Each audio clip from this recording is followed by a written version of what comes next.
नमस्कार, स्वागत है आपका 15 संभाग 15 खबर देख रहे हैं आप और मैं हूं आपके साथ ऋतु सिंह। और शुरुआत इस खास बुलेटिन की करेंगे और सबसे पहले बात करेंगे छत्तीसगढ़ की। छत्तीसगढ़ विधानसभा मानसून सत्र का तीसरा दिन काफी हंगामेदार रहा। इस दौरान सदन में नक्सल प्रभावित क्षेत्रों में मारे जाने वाले या गिरफ्तार होने वाले नक्सलियों से बड़े पैमाने पर भरमार बंदूकों की बरामदगी पर सवाल दागे गए। किसने किए ये सवाल, देखिए इस रिपोर्ट में। छत्तीसगढ़ में बुधवार का दिन काफी हंगामेदार रहा। एक तरफ कांग्रेस सरकार के खिलाफ हल्ला बोल रही थी, तो वहीं मानसून सत्र के तीसरे दिन की कार्यवाही शुरू होते ही सदन में सवालों की झड़ी लग गई। प्रश्नकाल के दौरान नेता प्रतिपक्ष डॉक्टर चरणदास महंत ने सवाल उठाए। उन्होंने गृह मंत्री विजय शर्मा से सवाल करते हुए कहा कि आपके उत्तर में भरमार की भरमार है, क्या आपने कभी भरमार से फायरिंग होते हुए देखा है? इतना ही नहीं, डॉक्टर महंत ने एक ही भरमार बंदूक को बार बार जब्ती कर दिखाने की भी बात कही। भरमार बंदूक जब्त नहीं होते थे, अब कैसे जब्त हो रहे हैं? तो क्या उस जब्त होने वाले भरमार बंदूक को आप जांच कराएंगे कि चलने लायक है नहीं चलने लायक? इतनी कह रहा हूँ, आप अभी घोषणा कर दीजिए कि जो इतने भरमार बंदूक आज की तारीख में है आप उसको जब्त कराएंगे और संख्या बनी रहेगी। इस पर गृह मंत्री विजय शर्मा ने आपत्ति दर्ज की और कहा कि पुलिस और सुरक्षा बलों पर संदेह करना उचित नहीं है। उन्होंने कहा कि आपके प्रश्न के उत्तर में हमने बताया है कि अब तक कितनी भरमार बंदूकें जब्त हुई हैं, लेकिन मामला यही शांत नहीं हुआ। और डॉक्टर महंत ने एक और सवाल दागते हुए कहा कि भरमार चलता है या नहीं, या फिर सिर्फ दिखावे के लिए है। नक्सली बताने के लिए भरमार को लेकर जाते हैं, बॉडी के साथ रख देते हैं। अब तक कितने भरमार बंदूक जब्त हुए? क्या उसी भरमार बंदूक को ले जाके नक्सली को जब्त करते हैं? क्या वो भरमार बंदूक चलने लायक है? भरमार बंदूक 1947 के पहले कितने चलते थे, अभी कितने चलते हैं? क्या आपने आज की तारीख में एक भी भरमार बंदूक से फायरिंग करते हुए देखा है? वैसे ये जानकारी एक और आई है, मैं आपके सामने रख देता हूँ। अभी तक सिर्फ भरमार बंदूक का ही मामला नहीं है। प्रदेश में नक्सली मुठभेड़ में 1 दिसंबर से लेकर के 30 जून के बीच में माननीय विष्णुदेव साय जी की सरकार के समय जो AK-47 है वो 5 बरामद हुए हैं माननीय अध्यक्ष महोदय। LSR LMG 1 बरामद हुआ है, इंसास LMG 1 बरामद हुआ है, राइफल 2 बरामद हुए हैं, इंसास राइफल 4 बरामद हुआ है, BGL राइफल 4 बरामद हुआ है, BGL लांचर बड़ा 3 बरामद हुआ है, BGL लांचर छोटा 6 बरामद हुआ है। पिछले 6 महीने में सैकड़ों नक्सली मारे गए हैं। विपक्ष ने सरकार की तरफ से दी गई रिपोर्ट पर सवाल खड़े करते हुए मुठभेड़ पर ही सवाल खड़े कर दिए हैं। ऐसे में डॉक्टर चरणदास महंत के सवालों से छत्तीसगढ़ की राजनीति में अब हलचल तेज हो गई है। ब्यूरो रिपोर्ट, विस्तार न्यूज। कहीं आसमान से आफत की बारिश हो रही है तो कहीं नदी नाले उफान पर होने से हाहाकार मचा है। पर जांजगीर में किसान अब भी आसमान की तरफ ताक रहे हैं। बारिश ना होने से किसान परेशान हैं। जहां एक तरफ किसानों के खेत दरक रहे हैं तो दूसरी तरफ किसानों के माथे पर चिंता की लकीरें उभर आई हैं। किसानों की परेशानी को बयां करती इस रिपोर्ट को जरा ध्यान से देखिए। कहीं आसमानी आफत से लोग परेशान हैं तो कहीं लोग कम बारिश के चलते हैरान हैं। जांजगीर में कम बारिश से किसानों की मुश्किलें बढ़ गई हैं। धान की फसल की बुआई का काम भी पानी की कमी के चलते टल गया है। खेती साल पिछड़ गए है, पानी निगरिश्ते का नाम से तो इतना दिन तो हमारे थरा और अलग याद रहे थे, तो हमारे थरा भी माढ़े है। अब वैसे बरसात साढ़े में थरा लग चालू हो जाए, पानी पहले गिरा था, अब साल पानी नहीं गिरता, वही काम पिछड़े है।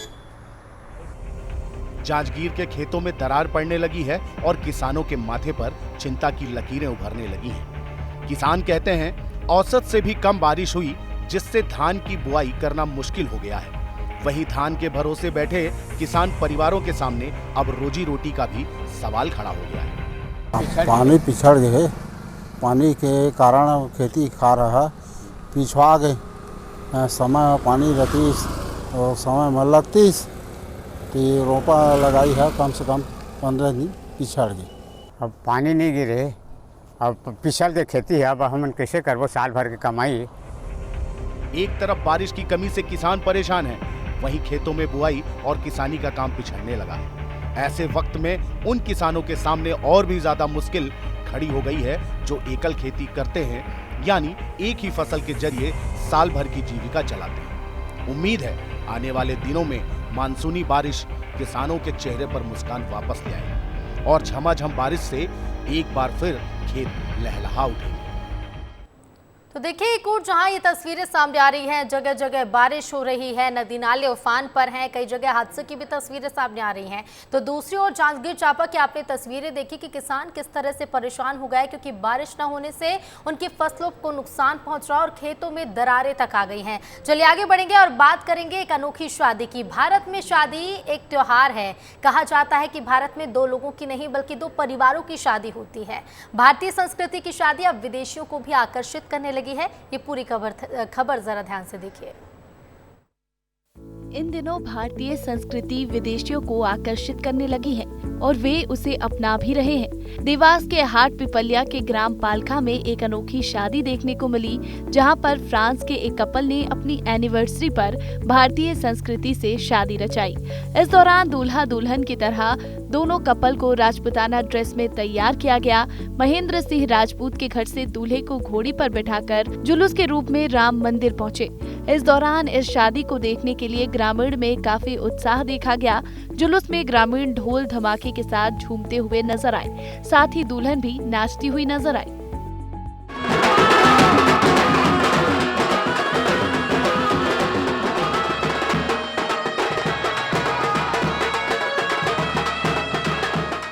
तो ये फर्स्ट बार जब राजस्थान घूमने आए तो मैं ही टूर लीडर था, तो इनको अपना कल्चर बहुत अच्छा लगा। तो जब ये दूसरी बार इंडिया आए तो उन्होंने बोला कि मुझे हिंदू कल्चर रीति रिवाज से शादी करनी है। तो मैंने फिर अपने गांव में ही इसको ऑर्गेनाइज़ किया, क्योंकि एक्चुअल कल्चर जो देखना है तो वो गांव में ही मिलता है, ना कि सिटी में। इसलिए मैंने ये शादी जो है कि 6 महीने पहले से हमारी प्लानिंग चल रही थी, जो कि आज 30 साल इनकी शादी के ऑलरेडी हो चुके हैं, जो इन्होंने शादी की थी इनके देश में, फ्रांस में, इनके कल्चर से। बट टुडे 30 एनिवर्सरी है, 30 साल हो गए हैं शादी को, तो ये हिंदू रीति रिवाज से करना चाहिए। तो अब बढ़िया शादी संपन्न हुई और इससे ये काफ़ी खुश है। फ्रांस से अपनी एनिवर्सरी मनाने के लिए एक कपल भारत पहुंचा। कपल ने अपनी एनिवर्सरी पर भारतीय संस्कृति से शादी रचाई और जैसा हम भारतीय शादी में देखते हैं उसी तरह इस बारात को लोगों ने अपने घरों की खिड़कियों से देखा।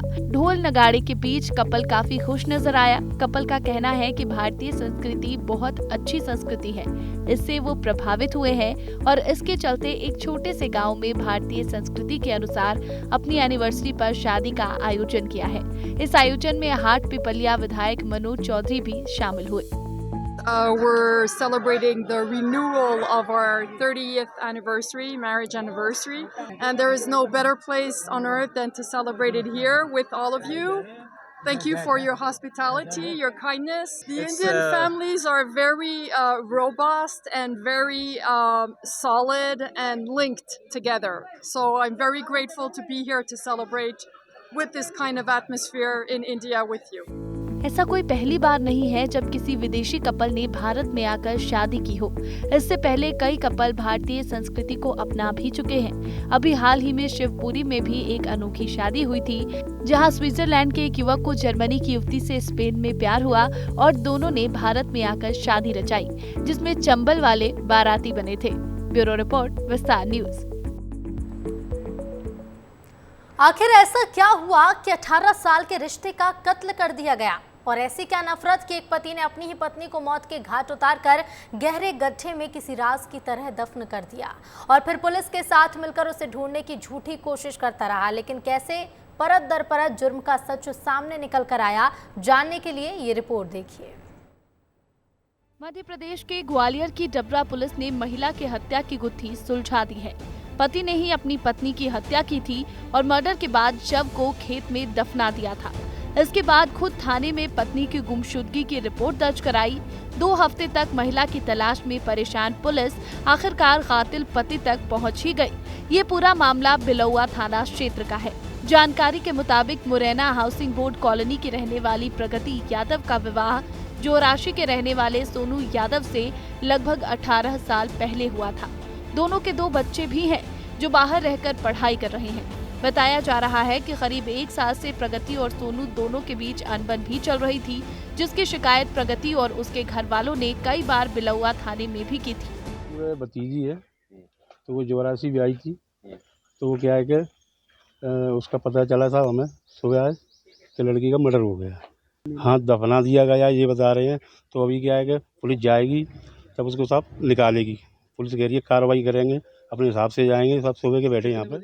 पति सोनू ने अपनी पत्नी प्रगति की हत्या कर शव को अपने होटल के पीछे लगे हुए खेत में बने कुएं के गड्ढे में दफना दिया। फिर बिलौआ थाने में पत्नी की गुमशुदगी की रिपोर्ट दर्ज कराई। पुलिस 2 हफ्ते तक महिला की तलाश करती रही। पुलिस ने शक के आधार पर पति को हिरासत में लिया और कड़ी पूछताछ की, जिसके बाद पति ने पूरा राज उगल दिया और उस जगह पर लेकर पहुंचा जहां उसने अपनी पत्नी को दफनाया था। कड़ी मशक्कत के बाद बिलौआ पुलिस ने मृतका प्रगति यादव की सड़ी गली लाश को निकाला और पीएम के लिए भेज दिया। आरोपी पति पुलिस की हिरासत में है। ये खून का कार्य जारी है, उसमें मतलब लाश दिखाई देने लगी है। आगे जैसे ही कार्रवाई होती है, ये आगे की कार्रवाई तो जांच के उपरांत और पीएम रिपोर्ट के बाद ही होगी। फिलहाल आरोपी पति पुलिस की गिरफ्त में है। अब देखना होगा कि मामले में क्या क्या और नए खुलासे होते हैं। कि मृतक महिला पिछले कई सालों से पति से परेशान थी और उसके साथ वह मारपीट करता था। इसकी शिकायत कई बार महिला ने पुलिस थाने में की, लेकिन उसकी कोई सुनवाई नहीं हुई। फिलहाल आरोपी पति पुलिस की गिरफ्त में मौजूद है और पुलिस उससे पूछताछ करने में जुटी है कि इस हत्या में और कौन कौन शामिल था। कैमरामैन संजय चंदिल के साथ अनिल गौर, विस्तार न्यूज। और मध्य प्रदेश के इंदौर की बात करेंगे, जहां इंदौर में एक हैरान कर देने वाला मामला सामने आया। प्रदेश के सबसे बड़े सरकारी अस्पताल एमवाई अस्पताल में इलाज कराने पहुंचे बीमार बुजुर्ग को पहली ही नजर में वहां की यंग लेडी डॉक्टर से प्यार हो गया। 25 साल के यंग डॉक्टर को बुजुर्ग अपना दिल दे बैठा और उसके पीछे पड़ गया। फिर क्या हुआ, जानने के लिए हमारी एक खास रिपोर्ट देखिए। अब जो कहानी हम आपको सुनाने जा रहे हैं, उसे सुनकर, देखकर आप भी कहेंगे सच में प्यार अंधा होता है। दरअसल पूरा मामला संयोगितागंज थाने का है, जहां एक 65 वर्षीय बुजुर्ग किसी बीमारी से पीड़ित था और इलाज के लिए एमवाई अस्पताल में भर्ती कराया गया था और सारा मामला यहीं से शुरू हो गया। बुजुर्ग का इलाज एक 25 साल की महिला डॉक्टर ने किया और इसी के बाद बुजुर्ग को डॉक्टर से लगाव हो गया। एक तरफा प्यार हद से ज्यादा बढ़ गया और बुजुर्ग डॉक्टर को परेशान करने लगा। इतने में ही बुजुर्ग नहीं रुका, हिम्मत इतनी कि उसने महिला डॉक्टर को लव लेटर लिखकर शादी का प्रस्ताव दे डाला। इसके बाद नाराज महिला डॉक्टर ने पुलिस में मामला दर्ज कराया। उम्र का लिहाज न करने और एक तरफा प्यार में पड़कर बुजुर्ग हदों से पार जाता गया और आखिरकार एक तरफा प्यार और महिला डॉक्टर को परेशान करने का अंजाम ये हुआ कि बुजुर्ग अब अस्पताल से सलाखों के पीछे पहुंच गया है, जहां उसके प्यार का बुखार थानेदार साहब उतार रहे हैं। अगर आपके साथ कोई हादसा, वारदात या फिर कोई घटना होती है तो आप पुलिस के पास जाकर मुकदमा दर्ज कराएंगे और अगर पुलिस भी आपकी ना सुने तो हेल्पलाइन नंबर पर शिकायत दर्ज करेंगे। इस परिवार ने भी ऐसा ही किया, पर पुलिस ने बदले में लाठियां बरसाई हैं। ये पूरी खबर देखिए। अगर आपके साथ कोई ज्यादती हुई है तो आप क्या करेंगे? पुलिस के पास अपनी शिकायत लेकर जाएंगे। ठीक ऐसी ही तस्वीर में दिख रहा है कि ये परिवार थाने में अपनी गुहार लगाने पहुंचा। पन्ना जिले के तिघरा गांव में रहने वाले इस परिवार ने अपने साथ हुए मारपीट की शिकायत कई बार थाने में की, पर कई दिन बीत जाने के बाद भी जब सुनवाई नहीं हुई, तब थक हार कर इन्होंने सीएम हेल्पलाइन 181 पर अपनी शिकायत दर्ज करा दी। होना तो ये चाहिए था कि पुलिस आती और उनकी फरियाद सुनकर इस परिवार को न्याय दिलाती, पर हुआ कुछ और ही। जो हुआ वो पीड़ित की पत्नी से ही सुनिए। पैर हम हमारे गए बचाने के बीच बेचारे में उन्होंने हाथ तोड़ दिया हमारा, और फिर हम गए सिमरिया थाने में रिपोर्ट लिखाई। फिर रिपोर्ट लिखा कर रखे आए तो कुछ ना होगा, 10-15 दिन होगा, 20 दिन तक। फिर गए घर, फिर 181 लगा दी घर जाके, जब कुछ ना होगा फिर 181 लगाई। फिर उसके बाद आए प्लस थाने की, सिमरिया थाने की। फिर वो रहे थे कि 181 शिकायत कटा। हमने कहा हाँ सर कटा दे रहे, हमारी चालान पेश कर दो, हम कटा दे रहे। बस फिर उन्हें हमारे पति को घसीटते हुए वो ले गए उठा के, घसीटते गए, उतई लोग मारते गए हाथ में, सिर में, मुँह में। थाना प्रभारी लगभग 5 पुलिसकर्मियों के साथ रात में पीड़ित के घर पहुंचे और जबरन सीएम हेल्पलाइन की शिकायत कटवाकर शिकायतकर्ता सहित उसकी पत्नी और पिता तीनों के मोबाइल छीन ली और इकलू की पिटाई शुरू कर दी। बेटे के बचाव में उतरे माता पिता के साथ भी मारपीट की और इकलू को मारते घसीटते थाने ले गए, जहां रात भर बंद रखा और सुबह दूसरे पक्ष को बुलाकर शिकायत दर्ज की और सुबह चालान पेश कर दिया। हमारे लड़का के मानो बहू के मार दो, तो फिर हम कटनी ले गए इलाज करावे, इलाज करा के आए, फिर 81 लगा गई, तो वे चिढ़ गए मानो लोग कि तुम क्यों पन्ने गए, क्यों 81 लगाए। फिर वो आए तो लड़का के 81 भी कटवा दी हमने, और फिर मोबाइल 2 ही लड़का इनके छुड़ाए, वो हम छुड़ाओ और ले जाके गए, और फिर मार पीट इतनी करी कि सीमा के बाहर माँ भी दौड़ी, हम दौड़ी, तो हमको 2 लठ मार दे और माँ के भी घसीट को मार। टीआई और दरोगा की दबंगई इतनी कि शिकायत सुनने की बजाय पीड़ित और उसके परिवार के साथ मारपीट की। परिवार लगातार पुलिस अधीक्षक को शिकायती आवेदन सौंपकर न्याय और सुरक्षा की गुहार लगा रहा है। अब देखना होगा कि आखिर इस फरियादी परिवार पर बरसे पुलिस की लाठियों का जवाब और उन्हें न्याय कौन दिलाएगा। पन्ना से सौरभ साहू की रिपोर्ट।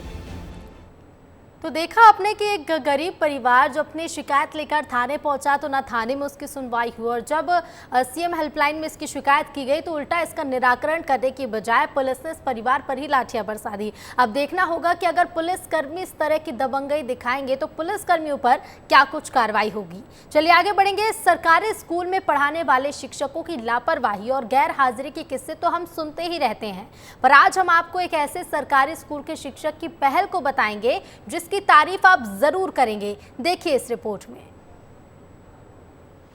नर्मदापुरम जिले की सिवनी मालवा के लही गांव के एक प्राइमरी स्कूल में स्कूली बच्चे लगातार अनुपस्थित रहते थे।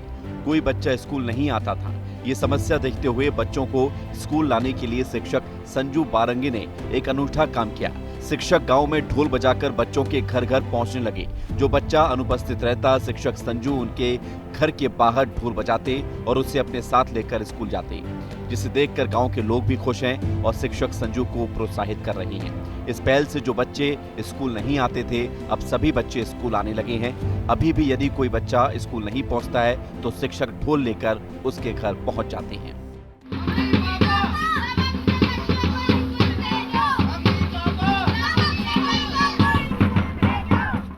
घर घर जाके सर्वे करा तो हमारे पास 20 बच्चे निकले, तो हमने 20 बच्चे के आधार कार्ड बनवाए, आईडी बनवाई और उनके पालकों से संपर्क करा और उनको समझाया कि भैया ऐसे बच्चों को आप ध्यान नहीं देते हो, आपके बच्चे 6-7 साल के हो गए हैं तो इनको आप शिक्षा से जोड़ो। तो बोले कौन करेगा भैया, तुमने कहा हम आपकी मदद करेंगे। और हमने फिर उनको समझाया, आईडी बनवाई और उनको पोर्टल पे जुड़वाया और बच्चे फिर स्कूल आने लगे। शिक्षक संजू बारंगी अपने अंदाज के लिए गांव में प्रसिद्ध हो चुके हैं। खास बात यह है कि जब वे अनुपस्थित बच्चों के घर उन्हें लेने जाते हैं तो उनके साथ ढोल और स्कूल के तमाम बच्चे भी होते हैं। इसके बाद गांव में घर घर जाकर पेरेंट्स को जागरूक किया जाता है। इस नवाचार के चलते स्कूल में बच्चों की उपस्थिति 100% हो गई है। साथ ही पढ़ाई के प्रति जागरूकता भी बढ़ी है। यदि संजू बारंगी जैसे शिक्षक सभी सरकारी स्कूलों में हो जाएं, तो सरकारी स्कूलों में भी बड़ा बदलाव देखने को मिल सकता है। ब्यूरो रिपोर्ट, विस्तार न्यूज। तो देखा आपने कि भले ही तमाम जागरूकता के अभियान चलाए गए हों, लेकिन एक शिक्षक की पहल किस तरह से बदलाव लाने की कोशिश कर रही है। चलिए आगे बढ़ेंगे और अब बात आगे करेंगे मध्य प्रदेश के आदिवासी बाहुल्य डिंडोरी जिले की, जहां गुजरे 15 दिनों में 11 लोगों की हुई मौत से हड़कंप मचा हुआ है। ये मौतें डायरिया की वजह से हुई हैं, जिसके बाद से स्वास्थ्य अमला भी अलर्ट मोड पर है। बारिश का ये मौसम डिंडोरी के ग्रामीण इलाकों पर कहर बनकर टूट रहा है। मनोरी बिंझौरी गांव के बाद अब शहपुरा के देवरी और मेहंदावानी के खमरिया गांव पूरी तरह से बीमारी की चपेट में हैं। इन सभी गांवों से बहुत से लोग बीमार हैं। सभी उल्टी दस्त की शिकायत से परेशान हैं। बीते दिन खमरिया गांव में उल्टी दस्त से एक ग्रामीण की मौत भी हुई। इस तरह गुजरे 15 दिनों में 11 लोगों की मौत हो चुकी है। एक के बाद एक हो रही मौतों की वजह से ग्रामीणों में दहशत है, तो वहीं स्वास्थ्य विभाग इन ग्रामीणों के खौफ को कम करने की पूरी कोशिश कर रहा है। आज जो है डॉक्टर सहित सारी टीम वहाँ गई थी और पूरे गांव में भ्रमण कर जितने भी मरीज थे उनको फेस को उपचार किया गया। हमारी पूरी टीम जो है आज वहाँ गई हुई थी और सभी घरों में जो है ORS पैकेट बांटे गए और जिंक टेबलेट दिया गया है। और हमने कोशिश की है कि जहाँ भी कुआं और नल झरने हैं वहाँ ब्लीचिंग पाउडर का छिड़काव किया गया है और सभी ग्रामवासियों को ये हिदायत दी गई है कि सभी लोग जो है पानी उबाल कर पिए। प्रभावित इलाकों में स्वास्थ्य विभाग लगातार जांच कर रहा है। इन जांच में जो भी ग्रामीण बीमार मिल रहे हैं उनका इलाज किया जा रहा है। साथ ही प्रशासन की तरफ से जल स्रोतों में ब्लीचिंग पाउडर का छिड़काव भी किया जा रहा है। साफ सफाई की हिदायत भी दी जा रही है। साथ ही ग्रामीणों को पानी उबालकर पीने के लिए भी कहा जा रहा है। विस्तार न्यूज के लिए डिंडोरी से अनिल साहू की रिपोर्ट। तो देखिए, डायरिया का कहर लगातार बढ़ रहा है और ऐसे में ज़रूरी है कि स्वास्थ्य अमले के साथ साथ लोग भी अपने स्तर पर तमाम प्रयास करें ताकि डायरिया का खतरा और ज़्यादा ना बढ़े। बात करेंगे आगे मंदसौर की, जहां के निराश्रित बाल गृह अपना घर में रहने वाली 2 लड़कियां फरार हैं। पुलिस दोनों को खोजने में जुटी है और इसी बीच एक CCTV भी सामने आया जिसमें दोनों लड़कियां 2 बाइक पर आए युवकों के साथ जाती हुई नजर आ रही हैं। क्या है ये पूरा मामला, इस रिपोर्ट से समझिए। वीडियो में दिख रही ये लड़कियां महज 15 से 17 साल की हैं। लेकिन इन्होंने जो कदम उठाया है उससे मंदसौर पुलिस परेशान हो गई है। दरअसल मंदसौर में निराश्रित बाल गृह अपना घर में रहने वाली 2 लड़कियां 3 दिन से फरार हैं। इनमें एक राजस्थान के चित्तौड़गढ़ जिले के कपासन की रहने वाली है, तो वहीं दूसरी नीमच जिले की है। अपना घर से फरार हुई दोनों लड़कियां सड़क पर भागते हुए 2 बाइक सवार संदिग्धों के पीछे बैठकर जाते हुए CCTV कैमरे में कैद हुई। अपना घर संस्थापक ने नई आबादी थाना पुलिस में इसकी शिकायत दर्ज कराई है। जब दोनों लड़कियां जाली से कूदकर भागने लगी तो अन्य लड़कियों ने खूब शोर भी मचाया था। आवाज सुनकर कर्मचारी उन्हें पकड़ने के लिए दौड़े, लेकिन तब तक वो गाड़ी पर बैठकर निकल गए।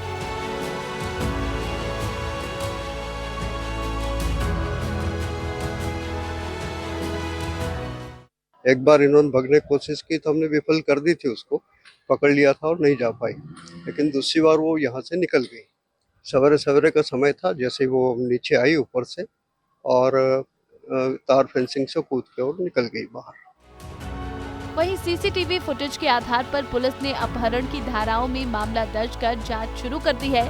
पहले तो गुमशुदगी की धारा में शिकायत दर्ज कराई गई, लेकिन अब वीडियो सामने आने के बाद मामला अपहरण का हो गया है। नई आबादी थाना पुलिस की अलग अलग टीमें दोनों ही लड़कियों और अपहरणकर्ताओं की तलाश में जुट गई हैं। ये बालिका 3 दिन पहले अपना घर से ये गायब हुई हैं। इनको कोई वहाँ से सस्पेक्ट कोई ले गया है और इस संबंध में केस कायम है और जो सस्पेक्ट हैं उनके पीछे पुलिस लगी है और मोस्ट प्रोबेबली उनको पकड़ लिया जाएगा। हालांकि पुलिस का तो कहना है कि वो जल्द इन लड़कियों तक पहुंच जाएगी, लेकिन अब देखना है कि पुलिस कब तक इन लड़कियों तक पहुंच पाती है। फिलहाल दोनों बालिका और बाइक सवार बदमाशों का कोई अता पता नहीं है। पुलिस टीम लगातार सर्चिंग कर रही है, लेकिन इस तरीके से अपना घर क्षेत्र से बालिकाओं का भागना कई सारे सवाल खड़े करता है। देवेंद्र मौर्य, विस्तार न्यूज, मंदसौर, मध्य प्रदेश। मध्य प्रदेश के इंदौर में पहली बार ड्रोन से ब्लड की हुई सप्लाई। ड्रोन ने इंदौर से महू तक ब्लड पहुंचाया। केवल 16 मिनट में इंदौर से महू ब्लड पहुंचाया गया। 25 किलोमीटर की दूरी 16 मिनट में तय हुई है, तो महू से इंदौर 17 मिनट में आया ड्रोन। ये तस्वीरें भी आप देखिए, पहली बार ड्रोन से सप्लाई हुई है ब्लड की और इंदौर से महू तक ब्लड पहुँचाया गया। तो 25 किलोमीटर की दूरी को ड्रोन ने 16 मिनट में तय किया और ब्लड को इंदौर से महू तक पहुंचाया। भोपाल में भारतीय मजदूर संघ ने अपना 70वां स्थापना दिवस मनाया। कार्यक्रम में भारतीय मजदूर संघ की स्थापना और संघर्ष की जानकारी दी गई। भारतीय मजदूर संघ के राष्ट्रीय अध्यक्ष हिरणमय पंड्या ने बताया कि भोपाल में ही 23 जुलाई 1955 को दत्तोपंत ठेंगड़ी ने संघ की स्थापना की थी। उन्होंने कहा कि मालिक, सरकार और विदेशी विचारधारा से मुक्त रहना होगा। कार्यक्रम में राष्ट्रीय स्वयंसेवक संघ के सर कार्यवाह दत्तात्रेय होसबोले ने कहा कि मालिक और श्रमिक अलग अलग वर्ग नहीं है। इस दौरान सीएम डॉक्टर मोहन यादव समेत कैबिनेट के कई मंत्री भी मौजूद रहे। हमने भारतीय मजदूर संघ की स्थापना के पीछे के एक बहुत बड़ा कारण, एक उदात्त हेतु, एक महान लक्ष्य है। तो इसलिए हम भले ही अपने स्थान पर कार्य करने वाले एक मजदूर हैं, लेकिन सामने के सपना बहुत बड़ा है। थिंक ग्लोबली, एक्ट लोकली, ऐसे एक बात कही जाती है। तो इसलिए विश्व के मानवता के बारे में सोचना, तो यही भारत की परंपरा है। इंदौर के लसूड़िया थाना क्षेत्र के तुलसी नगर में चड्डी बनियान गिरोह का खौफ देखने को मिल रहा है, जहां हथियार लेकर आए बदमाशों ने बंगले को निशाना बनाया। 1 घंटे तक बंगले का ताला और दरवाजा तोड़ने की कोशिश भी की। मौके पर दरवाजा न टूटने पर बदमाश फरार हो गए। तो वहीं मामले की सूचना मिलते ही पुलिस मौके पर पहुंची, जहां पुलिस ने सीसीटीवी कैमरे खंगाले, जिसमें चोर घूमते हुए दिखाई दे रहे हैं। अब तलाश में पुलिस जुटी हुई है। इधर मंदसौर नगर पालिका परिषद की बैठक में जमकर हंगामा हुआ। परिषद का सभा हॉल शहर विकास की चर्चा की बजाय जंग का अखाड़ा बन गया। बैठक शुरू होने से पहले ही विरोध के चलते हंगामे में बदल गए और हंगामा भी इतना जबरदस्त था कि बैठक में बीजेपी पार्षद ही आपस में भिड़ गए। तो वहीं दर्शक दीर्घा में बैठे बीजेपी पार्षदों के प्रतिनिधियों में भी जुबानी जंग छिड़ गई। इसके चलते मामला और ज्यादा गर्मा गया। जब बात इतनी बढ़ी तो दोनों ही तरफ से पार्टी में शिकायत करने की बातें कही जा रही।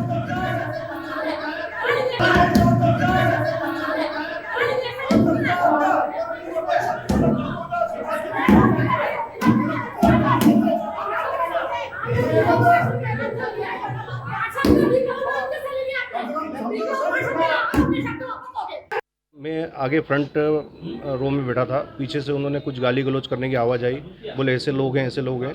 तो मैंने पीछे मुड़ के देखा तो मुझे एकदम इशारा करके बोला तेरे को ऐसी तैसी कर देंगे, तेरी माँ बहन की गालियाँ बकी उन्होंने। तो मेरा कोई आशय ऐसा नहीं था कि जो हम परिषद की आज निंदा प्रस्ताव की बहस देख रहे थे तो कहीं ना कहीं उनको भी गलत लगा होगा। और ख़ासकर मैं तो अभी नगर पालिका में देख रहा हूँ कि कहीं ना कहीं जेसीबी का जो उनके विभाग का मामला है तो कहीं ना कहीं लोकायुक्त प्रकरण दर्ज होना चाहिए। और इसी बीच रीवा से मिल रही है बड़ी खबर। विंध्य में नहीं थम रहा झोला छाप डॉक्टर्स का प्रकोप। त्योथर में 2 झोला छाप डॉक्टर्स ने बच्चे का इलाज किया। 10 साल के बच्चे को 7 बोतल चढ़ा दी, बच्चे की मौत हो गई। मौत की खबर लगते ही दोनों झोला छाप डॉक्टर फरार हैं। परिजनों ने पुलिस में शिकायत की है। सोहागी थाने के सोनौरी चौकी के चौरा नानकार गांव का यह मामला बताया जा रहा है। बड़ी खबर आपको बता दें, विंध्य में झोला छाप डॉक्टर्स का प्रकोप थमने का नाम नहीं ले रहा है। और चलिए अब कुछ खबरें आपको दिखाएंगे मौसम से जुड़ी हुई, और बात करेंगे मध्य प्रदेश की राजधानी भोपाल की। भोपाल में झमाझम बारिश से बड़े तालाब का जलस्तर लगातार बढ़ रहा है। बता दें कि मध्य प्रदेश के बड़े शहरों में सबसे ज्यादा राजधानी भोपाल में बारिश हुई है। बड़े तालाब के बढ़ते जलस्तर और बदलते मौसम के मिजाज पर हमारे सहयोगी सूरज तिवारी की एक खास रिपोर्ट देखिए। मध्य प्रदेश में लगातार झमाझम बारिश का दौर देखा जा रहा है। मध्य प्रदेश के अलग अलग जिलों के अलावा राजधानी भोपाल में लगातार तेज बारिश हो रही है, जिसके कारण बड़े तालाब का जलस्तर लगातार बढ़ता जा रहा है। आपको तस्वीरें दिखाएंगे। ये राजधानी भोपाल का बड़ा तालाब है, एक बड़ा पिकनिक स्पॉट माना जाता है। और जब मानसून की एंट्री होती है तो कहीं ना कहीं यहाँ पर घूमने वालों जो लोग होते हैं उनकी संख्या बढ़ जाती है। अब इस बड़े तालाब का लगातार जल स्तर बढ़ता जा रहा है, जिससे कहीं ना कहीं आने वाले समय में अगर और जल स्तर बढ़ेगा तो इस बोटिंग में प्रशासन रोक भी लगा सकता है।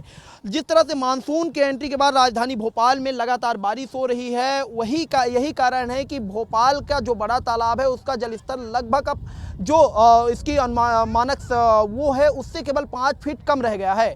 अगर 5 फीट जल और बढ़ जाता है तो यहाँ पर बोटिंग में रोक लगाई जाएगी। लगातार यहाँ पर दूर दूर से जो लोग घूमने आते हैं उनसे भी मैं बातचीत करूँगा और जानूंगा कि कहाँ से आए हैं और कैसा लग रहा है। आप लोग घूमने आए हैं, बारिश का मौसम है, राजधानी भोपाल में है, कहाँ से आए हैं आप? हम तो भोपाल से प्रॉपर गाँव बिहार छपरा से आए हैं। यहाँ प्रॉपर मंडीदीप निवास है और घूमने भोपाल आए हैं। बारिश का मौसम था, अच्छा जलस्तर था, अच्छा वातावरण है, इसलिए इधर बोटिंग क्लब पे घूमने आए हैं। कैसा लग रहा है भोपाल में घूमकर, और जब बारिश का ऐसा मौसम हो तब? बारिश के मौसम में तो घूमने का मजा ही कुछ अपना और है। पूरे परिवार के साथ, पूरे फैमिली के साथ आए हैं घूमने। कहाँ से आए हैं? हम बिहार छपरा से आए हैं। अच्छा, बारिश का मौसम है, भोपाल में घूम रहे हैं और ये एक बड़ा पिकनिक स्पॉट माना जाता है। क्या मिला रहे हैं, आनंद मिल रहा है। अलग स्थान से लोग आए हैं। आप देखिए तस्वीरें देखिए, बोटिंग क्लब ये माना जाता है और यहाँ पर लगातार जो लोग हैं बोट चलाते हुए नजर आते हैं। और बारिश का जब मौसम होता है तो कहीं ना कहीं ऐसी तस्वीरें राजधानी भोपाल में देखने को मिलती है। फिलहाल अभी जिस तरह से बड़े तालाब का जलस्तर बढ़ रहा है, अगर 5 फीट लगभग 5 फीट जलस्तर कम है, अगर 5 फीट जलस्तर और बढ़ जाता है तो कहीं ना कहीं ऐसा हो सकता है कि प्रशासन बोटिंग में रोक लगा दे। कैमरा पर्सन राजाराम के साथ सूरज तिवारी, विस्तार न्यूज। तो मध्य प्रदेश में लगातार बारिश का दौर जारी है। इसी बीच विस्तार न्यूज से बात करते हुए मौसम वैज्ञानिक दिव्या सुरेंद्रन ने कहा कि पिछले 24 घंटे की अगर बात करें तो सबसे ज्यादा कटनी में बारिश हुई और अगर आने वाले 24 घंटे की बात करें तो सबसे ज्यादा बारिश शिवपुर, शिवपुरी, गुना, अशोकनगर में हो सकती है। इसके साथ ही उन्होंने कहा कि राजधानी भोपाल में भी अच्छी बारिश हो सकती है। आने वाले 3 दिन बाद मौसम बदलेगा और अभी भी अपेक्षित थोड़ी कम बारिश होने के अनुमान लगाए जा रहे हैं। मध्य प्रदेश के आने वाले 24 घंटे में मौसम कैसा रहने वाला है, ज़्यादा बातचीत करने के लिए मौसम वैज्ञानिक दिव्या सुरेंद्रन जी हमारे साथ मौजूद हैं। मैम, मध्य प्रदेश में लगातार बारिश हो रही है, पिछले 24 घंटे में कटनी में सबसे ज़्यादा बारिश देखी गई। कैसा आने वाले 24 घंटे में मौसम कैसा रहेगा? अभी भी देखा गया तो बारिश चलने का ही चांसेस है। अभी मानसून ट्रफ कल देखा गया तो सेंट्रल एमपी से जा रही थी, अभी वो और थोड़ा ऊपर शिफ्ट किया, जैसे ग्वालियर और सिद्धि वो रीजन से जा रही है। और एक साइक्लोनिक सर्कुलेशन झारखंड के ऊपर भी है 7.1 किलोमीटर तक, उसका भी इन्फ्लुएंस इस तरफ आ रही है, इसलिए कल ये नॉर्थ ईस्टर्न डिस्ट्रिक्ट्स में काफ़ी बारिश हुआ था। तो अभी देखा गया तो यहाँ पे मतलब ये ट्रफ लाइन की वजह से ये रीजन में बारिश का चांसेस है। और एक साइक्लोनिक सर्कुलेशन यहाँ पे नॉर्थ ईस्ट राजस्थान में है, वो ट्रफ के साथ अटैच्ड है, तो वो ये रीजन में भी बारिश दे रही है, जैसे वेस्टर्न साइड में। और नॉर्थ गुजरात में भी एक साइक्लोनिक सर्कुलेशन है, तो वो ये सब सिस्टम की वजह से अभी आप यहाँ पे ऑलरेडी देख सकते हैं काफ़ी वेस्टर्न रीजन में भी और सेंट्रल रीजन में भी बारिश चल रही है। भोपाल का क्या हाल रहने वाला है? भोपाल में देखा गया तो अभी ये जो कंडीशन चल रही है वो कंटिन्यू रहेगा और मतलब हल्का बारिश रहेंगे, लाइट टू मॉडरेट लेवल का बारिश हम एक्सपेक्ट कर रहे हैं। राजधानी भोपाल की बात करें तो राजधानी भोपाल में मौसम पिछले 24 घंटे से हल्की फुल्की बारिश देखी जा रही है। आने वाले समय में बारिश होगी, 3 दिन बाद थोड़ा बारिश का अनुमान कम लगाया जा रहा है। कैमरा पर्सन दीपक के साथ सूरज तिवारी, विस्तार न्यूज। इधर मध्य प्रदेश के दमोह जिले की बात करें तो देखिए भोपाल में बारिश जारी है, मौसम विभाग का अलर्ट भी है और दमोह जिले में भारी बारिश के चलते नदी नाले उफान पर आ गए हैं और इसी बीच जान जोखिम में डालकर लोग नदी नाले पार भी कर रहे हैं। नदी नालों के उफान और लोगों की जान जोखिम में डालने की रिपोर्ट जरा ध्यान से देखिए।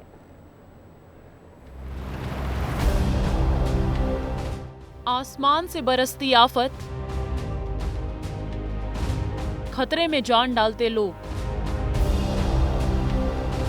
नदी नाले उफान पर, जनजीवन हुआ अस्त व्यस्त। ये तस्वीरें मध्य प्रदेश के दमोह जिले की है, जहां भारी बारिश से नदी नाले उफान पर हैं। तस्वीरें हटा ब्लॉक के मणियोद क्षेत्र से सामने आई है, जहां तेज बारिश के बाद बमली नाला उफान पर है। लगातार जल स्तर बढ़ रहा है, नदी नालों का रौद्र रूप देखने को मिल रहा है। जहां एक तरफ तेज बारिश बाढ़ से जनजीवन अस्त व्यस्त है, तो वहीं लोग, बच्चे, ग्रामीण खतरे में जान डालने से बाज नहीं आ रहे हैं। लोग धड़ल्ले से नदी नाले पार कर रहे हैं और कुदरत को चुनौती देने की कोशिश कर रहे हैं। लोग खुद तो नदी नाले पार कर ही रहे हैं, ट्रैक्टर, बाइक पर बैठकर वाहनों को भी पार कराने की कोशिश कर रहे हैं। जानकारी के लिए बता दें कि जब भी मौसम विभाग भारी बारिश का अलर्ट जारी करता है, तब जिला प्रशासन द्वारा तटीय इलाकों और नदी नालों के आसपास पुलिस बल तैनात किया जाता है। लेकिन मणियोद क्षेत्र के बरधा मार्ग पर बने बमली नाले पर ना तो कोई सिपाही तैनात है और ना ही कोई चेतावनी संबंधी बोर्ड। आलम यह है कि लोग जान खतरे में डाल नदी पार कर रहे हैं। ऐसे में विस्तार न्यूज आपसे अपील करता है कि अपना खूब ख्याल रखिए और जान जोखिम में डालने से बचिए।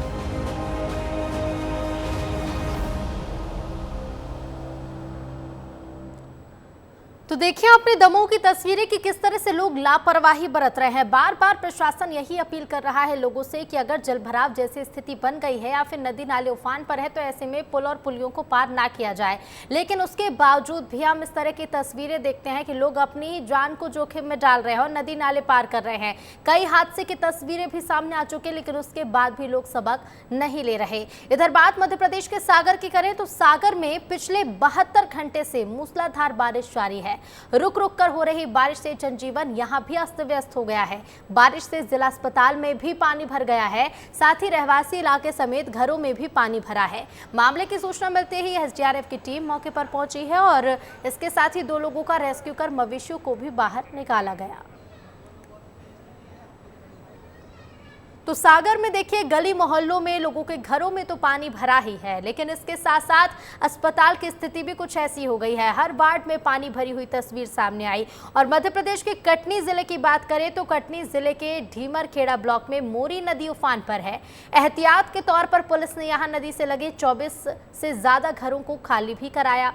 प्रशासन ने इन घरों में रहने वाले लोगों को धर्मशाला और स्कूलों में रुकवाया है। प्रशासन बारिश को लेकर अलर्ट मोड पर है। तो देखिए मध्य प्रदेश के अलग अलग इलाकों की तस्वीरें हम लगातार आपको दिखा रहे हैं। आपने देखा कि किस तरह से अब सागर की भी तस्वीर उसी तरह से सामने आ रही है, कटनी में भी जहां नदी उफान पर है, और ऐसे में लगातार रेस्क्यू की तस्वीरें भी हम आपको दिखा रहे हैं। डिंडोरी की बात करें तो डिंडोरी समेत इसके आसपास के इलाकों में तेज बारिश हो रही है। शहपुरा इलाके में साकुल नदी उफान पर है। जान जोखिम में डालकर पुल को पार करते स्कूली बच्चे। ये देखिए तस्वीर, एक और लापरवाही की बड़ी तस्वीर। पुल किस तरह से उफान पर है, नदियां उफान पर हैं, लेकिन नदी उफान पर होने के बावजूद बच्चे जान जोखिम में डालकर ये रास्ता पार करने को मजबूर हैं, जिसकी तस्वीरें सामने आ रही है। देखिए बड़ा हादसा हो सकता है, लेकिन उसके बाद भी लापरवाही बरती जा रही है। तो डिंडोरी के हालात भी कुछ ऐसे हो गए हैं, जगह जगह जलभराव की स्थिति है। और इधर बेमेतरा की बात करें तो बेमेतरा जिले में 2 दिनों से हो रही मूसलाधार बारिश से कहर बरपा हुआ है। भारी बारिश होने से शिवनाथ नदी उफान पर है। शिव नदी पर बने अमल डीहा पुल के डूबने से आवागमन भी बंद हो गया है। तो वहीं लगातार बारिश होने से शिवनाथ नदी का जलस्तर बढ़ रहा है, जिसे लेकर प्रशासन ने अलर्ट भी जारी किया। तो देखिए मध्य प्रदेश के हालात तो कुछ ऐसे ही हैं, लेकिन इसके साथ ही छत्तीसगढ़ के बेमेतरा की भी आप ये तस्वीरें देखिए, और इन तस्वीरों को आप देखिए कि किस तरह से शिव नदी उफान पर है, जिससे रास्ता भी अब पूरी तरह से बंद हो गया है। आगे भी बात छत्तीसगढ़ के बलौदा बाजार की करेंगे। बलौदा बाजार जिले में हो रही लगातार बारिश से कई रास्तों का संपर्क टूट गया। भाटापारा से सिमरिया घाट पुल के ऊपर लगभग 6 फीट और सिमगा से बेमेतरा पुल के ऊपर लगभग 2 फीट पानी भरा, जिससे अमेठी घाट से जिला मुख्यालय तक का संपर्क टूट गया है। मौके पर प्रशासनिक टीम मौजूद है और इसी बीच कलेक्टर दीपक सोनी भी पल पल की अपडेट ले रहे हैं। तो बलौदा बाजार में हो रही लगातार बारिश से जनजीवन अस्त व्यस्त है और कटनी में भी बारिश हो रही है। देखिए छत्तीसगढ़ में भी नदी उफान पर है, पुल पुलिया पूरी तरह से भर चुके हैं। तो मध्य प्रदेश के कटनी में भी आप हालात देखिए, बारिश जारी है और ऐसे में जिला अस्पताल परिसर में तेज बारिश से जल भराव की स्थिति बनी हुई है। मलेरिया कार्यालय में भी पानी भरा है। अस्पताल परिसर पर ड्रेनेज सिस्टम खराब होने से जल भराव की स्थिति बनी। और ये तस्वीरें देखिए आप, कटनी जिला अस्पताल की तस्वीरें हैं। बारिश जारी और बारिश के बीच मलेरिया विभाग पूरी तरह से भरा हुआ है। हर वार्ड में पानी भरा है। मूसलाधार बारिश से कटनी जिला अस्पताल की जो तस्वीरें हैं वह आप देखकर विकास की किस तरह से बात की जाती है उसको अंदाजा लगा सकते हैं कि ये पूरा जो है जिला अस्पताल का मलेरिया कक्ष हो या यहाँ से जाने वाले जिला अस्पताल के मरीज हों, वह सभी भरे हुए पानी से निकलने को मजबूर हैं। भरा ये देख सकते हैं आप कि मेरे से कि किस तरह से यहाँ पर पानी भरा है, लोग इसी पानी से आने को मजबूर हो रहे हैं। इससे आप समझ सकते हैं कि जल भराव की स्थिति क्या है, कि जो लोग हैं वे यहाँ पर परेशान हो रहे हैं। हमारे साथ महिलाएं भी हैं, हम उनसे बात करना चाहेंगे। ये आप अभी कहाँ से आ रही हैं? अस्पताल से आ रही है, एडमिट थी डिलीवरी वार्ड से। तो ये पूरा पानी भरा हुआ अस्पताल में? अस्पताल में नहीं है, बाहर ही है, यहीं पर है बहुत पानी, अस्पताल के अंदर नहीं। डिलीवरी वाली महिलाएं हों या हो, सभी इसी पानी से निकलने को मजबूर हो रही हैं। क्या व्यवस्थाएं होंगी अस्पताल की, किस तरह से काम किए जा रहे होंगे? यहाँ पर अभी जल भराव की स्थिति के बाद कोई भी यहाँ पर नहीं आया है और पानी जो है वैसी तरह से बढ़ता जा रहा है। यश खरे, विस्तार न्यूज। तो मध्य प्रदेश के कटनी में तो पानी भरा हुआ है, लेकिन इधर छत्तीसगढ़ के कई इलाकों में लगातार हो रही बारिश से नदी नाले इस वक्त तूफान पर आ गए हैं। दुर्ग जिले से बहने वाली शिवनाथ नदी भी अपने रौद्र रूप में नजर आ रही है। ऐसे में दुर्ग में स्थित एसडीआरएफ की टीम कितनी सतर्क है, ये जानने के लिए विस्तार न्यूज की टीम एसडीआरएफ के कमांडेंट नागेंद्र कुमार सिंह से बातचीत की और जाना कि एसडीआरएफ की टीम किस तरह से अलर्ट मोड पर है और कौन कौन से ऐसे इक्विपमेंट हैं जिनके जरिए लोगों का रेस्क्यू किया जाता है। आप भी देखिए उन्होंने क्या कुछ बताया है। दुर्ग के एसडीआरएफ कितना तैयार है इस बाढ़ आपदा से निपटने के लिए। मेरे साथ दुर्ग के कमांडेंट है उनसे से मैं बात करूंगा और समझूंगा कि एसडीआरएफ की टीम किन इक्विपमेंट के साथ इस बाढ़ आपदा में निपटने के लिए तैयार है। सर, बारिश आ गई है, नदी नाले उफान पे है, आप लोगों को लगातार फ़ोन भी आ रहे होंगे रेस्क्यू के लिए, तो हम कितना तैयार है, एसडीआरएफ कितना तैयार है, ये थोड़ा बताएं। देखिए, एसडीआरएफ पूरी तरीके से तैयार है। हमारे 30 सदस्यीय एसडीआरएफ टीम है और जिनके पास जो भी आधुनिक उपकरण है उसमें लगभग हमारे पास सारे हैं। हमारे पास 7 मोटर बोट है, lifebuoy, life jacket, scuba deep diving suit, लेजर और रस्सा वगैरह, कटर वगैरह, सारी चीज़ें हैं जो होनी चाहिए बाढ़ बचाव टीम के पास। अभी तक कितने रेस्क्यू को कर चुके हैं आप लोगों, कितने कॉल आ चुके हैं?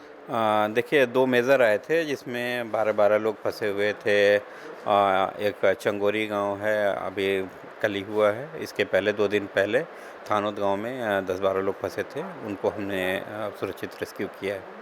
20 से 22 लोग को अभी तक रेस्क्यू कर लिया गया है। इसके अलावा कई फ़ोन आ रहे हैं, लेकिन इसके बावजूद एसडीआरएफ पूरी तरह से मुस्तैद है और जहां से भी फ़ोन आएगा सबसे पहले एसडीआरएफ की टीम पहुंचेगी। इसलिए लोगों को भी एक चेतावनी दिया जाता है कि अगर आप नदी नाले के पास है तो सतर्क रहे, सावधान रहे और अपनी जान से खिलवाड़ ना करें। वीडियो जर्नलिस्ट सूरज सिंह के साथ दिलीप शर्मा, विस्तार न्यूज़, दुर्ग। इधर निवाड़ी के माध्यमिक कन्या स्कूल जहां पर बरसात में कक्षाओं में बैठना मुश्किल हो गया है। ऐसे में निवाड़ी मुख्यालय के भवनों के हालात देखकर आप अंदाजा लगा सकते हैं कि सुदूर गांव के स्कूलों के हालात क्या होंगे। इस मामले में स्कूल के बच्चों और प्रिंसिपल का कहना है कि बारिश में स्कूल लगना बड़ा मुश्किल होता है, जिससे बच्चों का ही नुकसान है।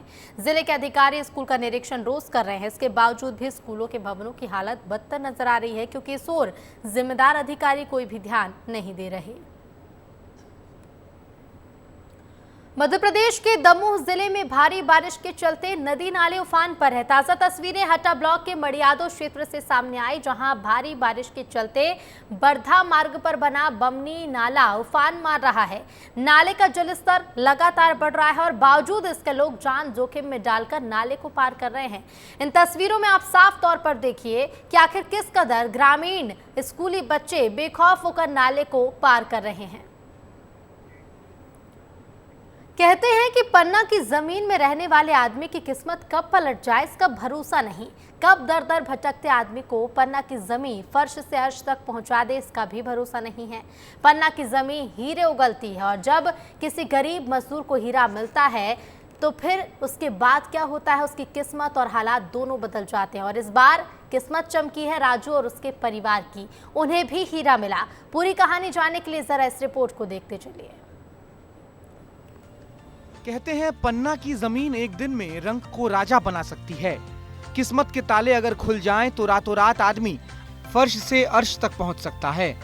ऐसा ही कुछ हुआ पन्ना के राजू गौड़ के साथ। राजू के घर और परिवार में उस वक्त खुशी की लहर दौड़ गई जब राजू को 19 कैरेट और 22 सेंट का हीरा मिला। 10 साल से हम खदान ही कर रहे हैं, सब ट्रैक्टर ड्राइवर ही करते हैं, मजदूरी सीजन में चलाते हैं, फिर खदान में लग जाते हैं। सन पैसा जब नहीं रहता है तो कहीं इससे उठाते हैं, कभी अभी हम 3-4 लाख कर्जा में चल रहे हैं सर। अब लड़का बच्चा पढ़ रहे हैं सर, उसमें लगाएंगे। अगर कहीं थोड़ा जगह जमीन बन जाएगी तो ले लेंगे, उसी में अपना गुजारा चलेगा सर। पढ़ाई लिखाई सर करवा रहे, कहीं अगर लग जाए छोटा मोटा नौकरी। एक बच्ची पढ़ती है 10वीं, एक 11वीं, एक 12वीं। राजू को मिले हीरे की कीमत लाखों में आके गई है और इसे अब हीरा कार्यालय में जमा कराया गया है, जहां अगली नीलामी में इसे रखा जाएगा, जहां इसे नीलाम कर रकम राजू को दे दी जाएगी। राजू का कहना है कि इस पैसे से वो जमीन खरीदेगा और बच्चों की पढ़ाई में खर्च करेगा। फिर आज जाके कहीं भगवान ने सुनी हमारी का, ये तो करोड़ों का भी हो सकता है, लाख का भी हो सकता है। इन पैसे का कुछ बच्चों की पढ़ाई में लगाएंगे, भतीजी अतीजी है हमारी, और जमीन खरीदने का जमीन नहीं है, मजदूरी करती थी सर। हालांकि हीरा मिलने के बाद इसे हीरा कार्यालय में जमा करा दिया गया है और हीरा पारखी का कहना है कि उज्जवल किस्म का 19 कैरेट 22 सेंट का हीरा है, जो अगली नीलामी में रखा जाएगा। नीलामी की राशि में से 12% रॉयल्टी काटकर शेष हीरा पाने वाली व्यक्ति को दे दिया जाएगा। आज एक हीरा प्राप्त हुआ है, हीरा खदान क्षेत्र पटी से, कृष्ण कल्याणपुर गांव पे ही है और सुनवादा आदिवासी को हीरा प्राप्त हुआ, जो हरगुआ का रहने वाला है। हीरे का वजन 19 कैरेट 22 सेंट है, उज्जवल किस्म का हीरा है, अच्छा हीरा है। आने वाली नीलामी में इसको रखा जाएगा और विक्रय किया जाएगा। पन्ना की जमीन ऐसी है कि जिसे चाहे उसे लखपति या करोड़पति बना दे।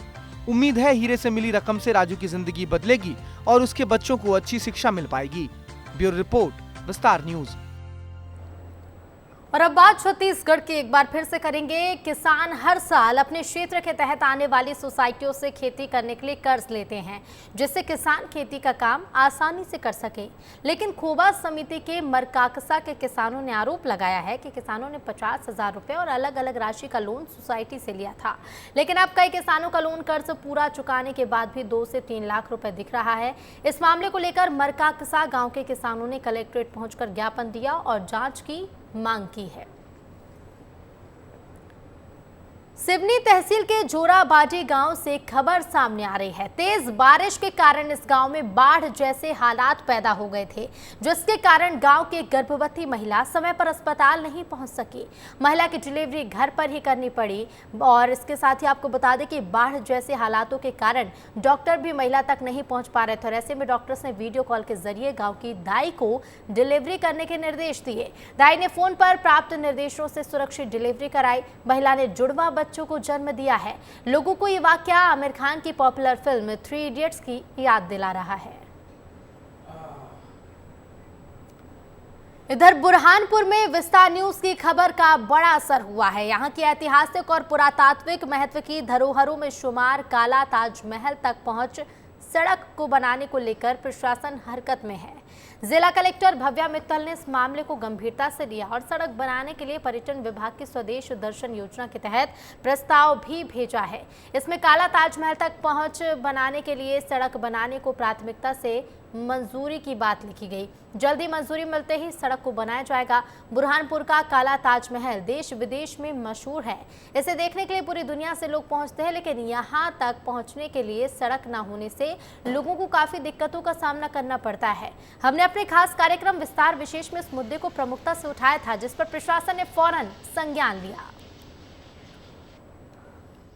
टूरिज्म डिपार्टमेंट के थ्रू एक स्वदेश दर्शन करके स्कीम चलती है। उसके तहत हमने आहूखाना और अपने काला ताजमहल की अप्रोच रोड का कन्वर्जेंस के साथ, जिसमें कुछ राशि ग्राम पंचायत और मेजॉरिटी राशि पर्यटन विभाग से आएगी, ये प्रपोजल्स भेजे हैं। यदि गवर्नमेंट ऑफ इंडिया से वो सैंक्शन हो जाते हैं तो अप्रोच रोड का काम चालू हो पाएगा। बैतूल के मुल्ताई नगर के ताप्ती शासकीय स्नातकोत्तर महाविद्यालय में संचालित BA 3rd ईयर एग्जाम के 5वें पेपर में कॉलेज प्रशासन ने आरोपी को पकड़ा। बताया जा रहा है कि नकल रोकने के लिए की जा रही जांच के दौरान शक हुआ और उसी आधार पर चेतन अमृते नाम के मुन्ना भाई को पकड़ा गया, जो कॉलेज के छात्र ऋतिक सिंह ठाकुर की जगह परीक्षा दे रहा था। पकड़े गए आरोपी ने ही पिछले 4 पेपर भी ऋतिक बंद कर दिए थे। मामले में कॉलेज प्रशासन ने पुलिस को सूचना दी, जिसे पुलिस ने गिरफ्तार कर लिया है और अब जांच की जा रही है। ऋतिक ठाकुर पिता दिलीप ठाकुर, इनके स्थान पर कोई अज्ञात व्यक्ति बैठा हुआ पाया गया। जब उनसे पूछा गया कि आप कोई और अन्य दस्तावेज है क्या जिससे आप ये साबित हो सके कि आप ही ऋतिक ठाकुर हैं, तो उनके द्वारा पहले तो ये कहा गया कि मैं ही हूँ और बोला कि मैं दूसरा दस्तावेज प्रस्तुत कर सकता हूँ, परंतु कुछ समय देने के पश्चात भी वो अपने दस्तावेज प्रस्तुत नहीं कर पाए, जिसके आधार पर उनको परीक्षा से उठा दिया गया, परीक्षा देने नहीं दी। मुंगेली में लगातार बारिश हो रही है और इस बीच अपनी समस्याओं को लेकर बड़ी संख्या में बैगा आदिवासी कलेक्ट्रेट पहुंचे। जंगलों में रहने वाले बैगा आदिवासी समुदाय जल जंगल जमीन के भरोसे ही अपना जीवन यापन करते आए हैं। यही कारण है कि बैगा आदिवासी समुदाय के लोगों को राष्ट्रपति के दत्तक पुत्र भी कहते हैं, जिन्हें संरक्षित रखने की जिम्मेदारी प्रशासन की है। लेकिन इन दिनों इनका हक और अधिकार को छीनने की कोशिश की जा रही है। दरअसल इन बैगा आदिवासियों का आरोप है कि मुंगेली जिले की सीमा से लगे मध्य प्रदेश से बड़ी संख्या में अन्य व्यक्तियों को बसाया जा रहा है और इनकी विरासत जंगल से इनको मारपीट कर बेदखल करने की कोशिश की जा रही है। वन मंत्री का पदभार मिलने के बाद मंत्री रामनिवास रावत ने पहली बार विभाग के अधिकारियों के साथ बैठक की, जिसमें उन्होंने विभाग के कामकाज की जानकारी ली। साथ ही उन्होंने पर्यावरण संरक्षण पर जोर देने की बात भी कही। मंत्री रामनिवास रावत से खास बातचीत की है हमारे संवाददाता अंचल शुक्ला ने। अभी हमारे साथ में कैबिनेट मंत्री हैं रामनिवास रावत जी। आज विभाग की बैठक ली है, समीक्षा बैठक में क्या बात हुई? वनों को संरक्षित करने की, वन आच्छादित मध्य प्रदेश बनाने की, लोगों को रोजगार दिलाने की, वन संपदा को संरक्षित रखने और वन्य प्राणी संरक्षण अधिनियम के तहत वन्य प्राणियों को संरक्षित करके अच्छा करने की बात की है। एक वृक्ष माँ के नाम अभियान जो शुरू हुआ है, इसके संबंध में भी कुछ चर्चा हुई, क्योंकि बड़ा टारगेट। इसके संबंध में भी चर्चा हुई, जितने पेड़ लगाए जाएंगे कम से कम 95% संरक्षित करने का काम करेंगे। नागर सिंह चौहान जी नाराज चल रहे थे विभाग को लेकर के।